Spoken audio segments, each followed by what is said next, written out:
Welcome students. Today I am going to introduce ledger accounting under bills of exchange. आज हम आपके सामने में बिल्स ऑफ एक्सचेंज के अंतर्गत लेजर अकाउंटिंग प्रोसीजर्स या बनाने की पूरी प्रक्रिया विस्तार से बतलाएंगे। First part of this video discuss about the concept of ledger accounting under bills of exchange and need of ledger accounting under bills of exchange.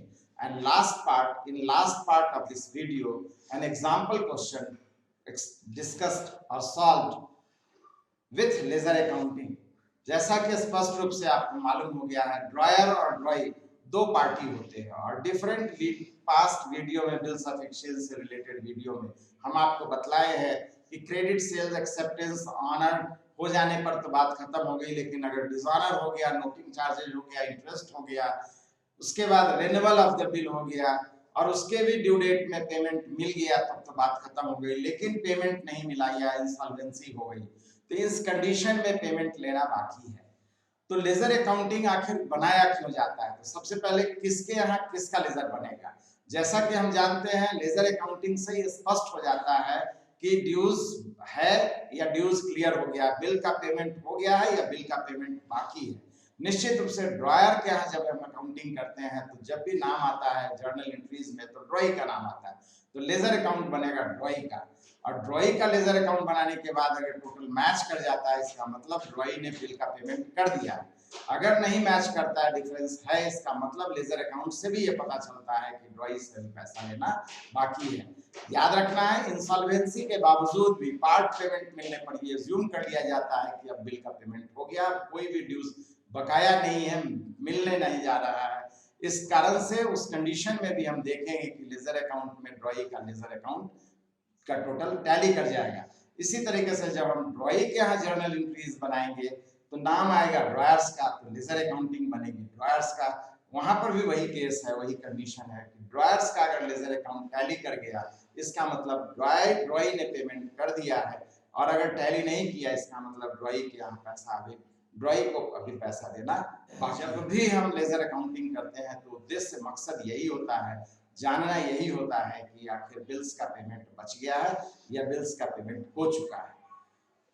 इसी बात को हम लेजर अकाउंटिंग में कैसे प्रेजेंट करेंगे, इसके लिए हम एक एग्जांपल क्वेश्चन आपके सामने में प्रेजेंट कर रहे हैं। क्वेश्चन है हमारे सामने में, on 1st January 2020, A sold goods worth ₹500 and drew a bill for 2 months. B accepted the bill.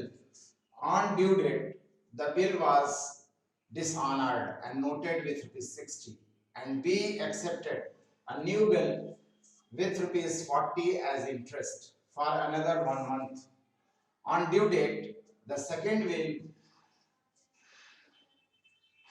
on due date of second bill, B became insolvent and realized 40%, passed journal entries in the books of A and also prepared ledger accounts of B. इस तरीके से इस question में journal entries ए के यहाँ बनाने के लिए बोला गया है और बी का लेजर अकाउंट बनाने के लिए बोला गया है। तो सबसे पहले सॉल्यूशन में हमारा आएगा जर्नल एंट्रीज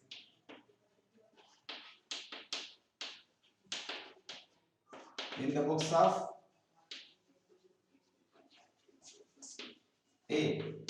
ए मींस ड्रॉयर, ड्रॉयर क्या है? जर्नल एंट्री हम आपके यहाँ सामने में बना रहे हैं। तो सबसे पहले ये क्या कर रहा है इस क्वेश्चन में, 1 जनवरी 20 सेल कर रहा है डी को, तो D debit to sales, amount आ गया 500 से, और फिर सेल डेट पे एक्सेप्टेंस रिसीव हो रहा है, ये हो गया for credit sale, acceptance receive हो रहा है तो BR account debit to B, narration हो जाएगा फॉर एक्सेप्टेंस रिसीव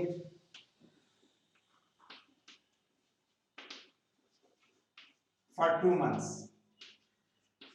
शुरू में 2 महीने के लिए बिल लिखा गया था, 2 महीने की एक्सेप्टेंस मिली है 500 रुपीज से। नेक्स्ट, ऑन ड्यू डेट, 2 महीने के बाद जब ड्यू डेट आता है तो 1 जनवरी से 1 फरवरी 1 मार्च और 3 दिन 4 मार्च 4/3/20 बिल डिसऑनर हो जा रहा है, तो B debit to B R, bill अपने पास रिटेन करके रखा है, कोई अदर इंफॉर्मेशन नहीं है, नरेशन हो जाएगा बिल डिसऑनर्ड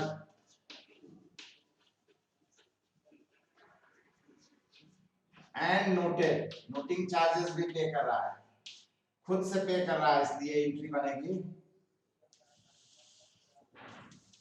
बिल डिसऑनर होने पर बी टू बी आर होगा, और नोटिंग चार्जेस के लिए कैश पेमेंट खुद इसके पॉकेट से हो रहा है, इसलिए नरेशन हो जाएगा बिल डिसऑनर्ड एंड नोटेड।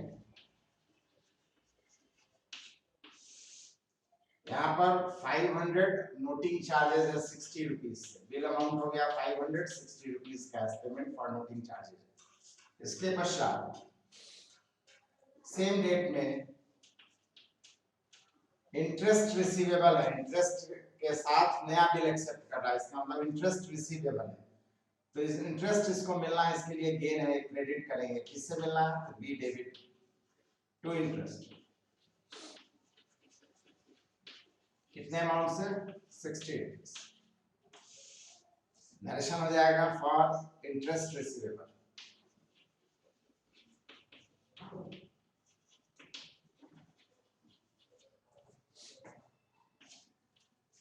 इसके पश्चात क्या हो रहा है, फ्रेश बिल या रेन्युअल ऑफ बिल हो रहा है, तो रेन्युअल ऑफ बिल में क्या होगा, तो एक्सेप्टेंस मिलेगा सेम डेट में,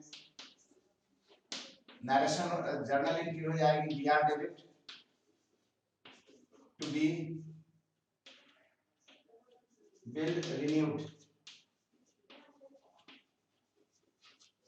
फॉर 1 मंथ, 1 महीने के लिए बिल का रेन्युअल हो रहा है, तो अमाउंट कितना आ जाएगा, तो 500 बिल का अमाउंट है, 60 रुपीज नोटिंग चार्जेस है, 40 रुपीज इंटरेस्ट, इंटरेस्ट है 40 रुपीज, टोटल हो गया हमारा 500 एंड 100 600 से ये एंट्री बनी। इसका जब ड्यू डेट आता है तो फिर बिल कैंसिल हो जा रहा है, डिसऑनर हो जा रहा है, इसका बिल कब डिसऑनर होगा, ड्यू डेट आएगा 1 महीने के बाद, तो 4 मार्च से 4 अप्रैल और 3 दिन 7 अप्रैल बिल डिसऑनर हो जाएगा, तो एंट्री बनेगी B debit to B R 600, insolvent हो गया मतलब डिसऑनर हो गया है, और फिर ड्रॉई से पेमेंट मिल जा रहा है 40% के रेट से, तो सेम डेट में पेमेंट मिल रहा है, तो एंट्री बनेगी cash account debit to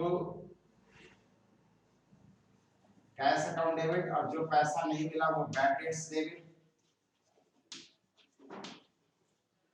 to B, B से लेना था 600, 40% मिला मतलब 240, और 60% नहीं मिला मतलब 360, नरेशन हो जाएगा यहाँ पर bill new bill dishonour, new bill dishonour,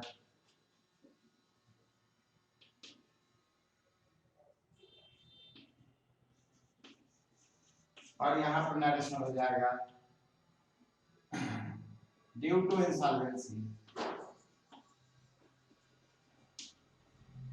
only 40%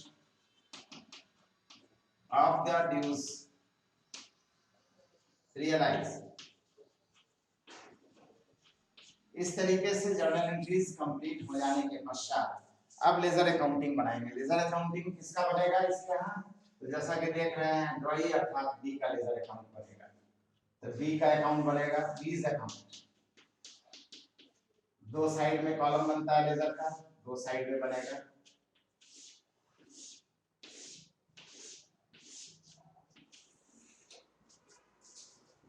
सबसे पहले जर्नल बना हुआ है, लेजर बनाना है। जर्नल में हम जानते हैं जो डेबिट है रूल गोल्डन रूल है, तो लेजर में भी डेबिट होगा, जहां पे बी होगा वहीं पर पोस्टिंग होगी, नहीं होगा तो नहीं होगी। यहाँ बी डेबिट है, फर्स्ट एंट्री है, तो डेबिट साइड में लिखेंगे 1120 को, रिलेटेड अकाउंट के नाम को लिखा जाता है सेल्स अकाउंट। अमाउंट आएगा जिसका अकाउंट उसका अमाउंट 500। इसमें फिर भी क्रेडिट है तो क्रेडिट में लिखेंगे 1 जनवरी 20 को by B R related account के नाम को लिखेंगे 500 रुपीज। यहाँ भी बी का 500 है। यहाँ डेबिट है तो डेबिट में लिखेंगे 4 मार्च 20 to B R and to cash. Amount में आ जाएगा 560 और 560 आ गया। यहाँ पर फिर भी डेबिट है तो डेबिट में लिखेंगे to interest 40 rupees same date. यहाँ पर भी क्रेडिट है क्रेडिट में लिखेंगे 4 मार्च 20 बाई ईयर 600।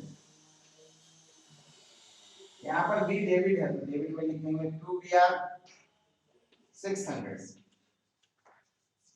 और यहाँ पर भी क्रेडिट है क्रेडिट में लिखेंगे 7 मार्च 20 को by cash account by bad debts account.